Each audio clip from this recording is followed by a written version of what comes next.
అన్న ప్రవక్త 84 సంవత్సరాల వృద్ధాప్యంలోకి వచ్చిన ఆ కాలాన్ని అంతా ఎక్కడ హత్తుకొని జీవించింది? ఆ కాలాన్ని ఎక్కడ ఉపయోగించింది? దేవుడి మందిరంలో ఉపయోగించింది. అసలు ఆమె వృధా చేసుకున్నట్టుగానే లేదు ఆ 84 సంవత్సరాలు. ఇదిగో ఈరోజు నువ్వెన్ని సంవత్సరాల నుంచి దేవుడి మందిరాన్ని హత్తుకున్నావు? ఎన్ని సంవత్సరాల నుంచి బైబిల్ని హత్తుకున్నావు? ఎన్ని సంవత్సరాల నుంచి సేవకులతో సహవాసాన్ని కలిగి ఉన్నావు?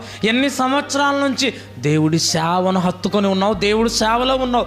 ఎన్ని సంవత్సరాలయ్యా నువ్వు ఖర్చు పెట్టింది దేవుడి పనిలో? ఒక స్త్రీ 84 సంవత్సరాల వృద్ధాప్యం వరకు దేవుడి మందిరాన్ని హత్తుకున్నప్పుడు నీ ఆయుష్కాలాన్ని, దేవుడిచ్చిన కాలాన్ని, నువ్వు ఆ సంవత్సరాలను ఎక్కడ వాడావు? ఎవరిని హత్తుకున్నావు? ఎవరిని హత్తుకొని ఉపయోగించావు? ఆలోచించు ఒకసారి. ఆవిడను మనం ఒక పక్కన పెట్టుకుంటే నిజంగా ఆవిడంతా కూడా మనము కొంచెం కూడా చేయలేదండి. ఆవిడ ముందు మనం తేలిపోతాం.